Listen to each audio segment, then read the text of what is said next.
அதிக அளவு போதை மருந்து உட்கொண்டதன் காரணமாக வீட்டின் மாடியில் இருந்து தவறி விழுந்து மூளையில் பாதிப்பு ஏற்பட்டு மருத்துவமனையில் அனுமதிக்கப்பட்ட துரை தயாநிதி அவர்கள் மிகப்பெரிய சீரியஸான நிலைமையில் இருப்பதாகவும், கிட்டத்தட்ட அமெரிக்காவிற்கு கொண்டு சென்றால் மட்டும்தான் உயிர் பிழைப்பதற்கு வாய்ப்புகள் இருப்பதாகவும் தற்பொழுது சேலம் மருத்துவமனை வெளியிட்டிருப்பதாக தகவல் ஒன்று வெளியாகியிருக்கிறது. கிட்டத்தட்ட 6 மாதங்கள் மருத்துவமனையிலேயே முகாமிட்டிருந்த முதல்வர் ஸ்டாலின் அவர்களது அண்ணன் மு.க. அழகிரி ஒரு காலத்தில் பல வன்கொடுமைகளும் கொள்ளை சம்பவங்களும் மதுரையவே தன் கட்டுப்பாட்டில் வைத்திருந்தவர் மு.க. அழகிரி அவர்கள் தற்பொழுது 6 மாதங்களாக மருத்துவமனையில் தனது மகனுக்கு என்ன நடக்குமோ என்று ஒவ்வொரு நொடியும் துடிதுடித்து கொண்டிருக்கின்ற ஒரு தந்தையாக தற்பொழுது நம்மால் பார்க்க முடிகிறது. பலரும் கூறுகிறார்கள், மு.க. அழகிரி அவர்கள் செய்த பாவம்தான் தற்பொழுது அவரது மகனை ஆட்டி படைக்கிறது என்று.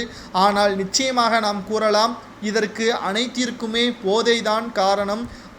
மிக பெரிய அளவில் 2021 சட்டமன்ற தேர்தலுக்கு பிறகுதான் தைரியமாக கஞ்சாவையும் போதை மருந்தையும் விற்பனை செய்து வருகிறது என்ற தகவல் நமக்கு பரவ ஆரம்பித்துவிட்டது. அதற்கு முன்பாக காவல்துறையினர் கட்டுப்பாட்டில் கைதிகள் இருந்தார்கள். இப்பொழுது அரசியல் கட்சி தலைவர்களது கட்டுப்பாட்டில் இருப்பதால் யார் வேண்டுமெனாலும் எங்கே வேண்டுமெனாலும் போதை மருந்துகளை விற்கக்கூடிய தைரியம் யார் கொடுத்தது என்ற ஒரு கேள்விகளும் எழுப்பப்படுகிறதல்லவா.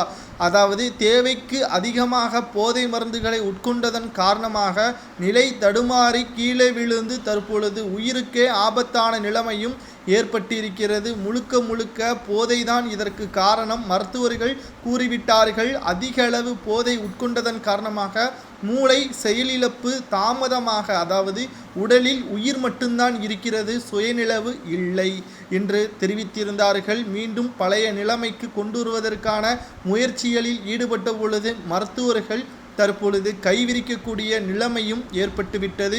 குடும்பத்துடன் கதறி அழுத காட்சிகளும் ஒன்றல்ல இரண்டல்ல 3 முறை முதல்வர் ஸ்டாலின் அவர்கள் நேரடியாகவே சென்றுவிட்டார் தனது மகனை எப்படியாவது காப்பாற்றுங்கள் என்று. ஆனாலும் எந்த ஒரு பயனும் அளிக்கவில்லை என்பதுதான் உண்மையாக இருக்கிறது.